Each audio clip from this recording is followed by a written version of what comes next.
Morning. Good நைட்டடா தம்பி. தீபிகா 379 பேட்டா ஒரே அமுக்கு 1 வருஷம் கம்பி. அட கரெக்ட், ரொம்ப கரெக்ட். எல்லாம் கரெக்டா தெரிஞ்சு வச்சிருக்கீங்க. செம ஆள் நீங்க. அப்புறம் ஏன் வெயிட் பண்றீங்க? கை ரூம் கப் மாட்டி கொஞ்சம் மரியாதை கூட்டு போயிடுங்க.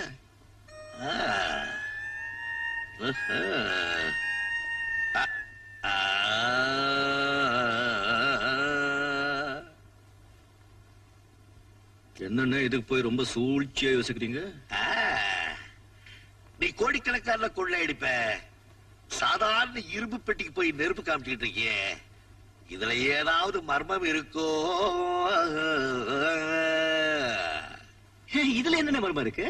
நான் என்ன பண்ணிட்டு இருந்தேன்னு கண்ணாலே பாத்தீங்களா? கண்ணால் காண்பதும் பொய், காதால் கேட்பதும் பொய், தீர விசாரிப்பதே மெய். தாண்டா பங்காளி என்ன அனுப்பிச்சிருக்காங்க. சரி, இப்போ உங்களுக்கு என்னதான் தோணும்? எனக்கு மேல ஒரு தலைவர் இருக்கார். அடிக்கடி என் மூளைக்கு வேலை கொடுப்பார்.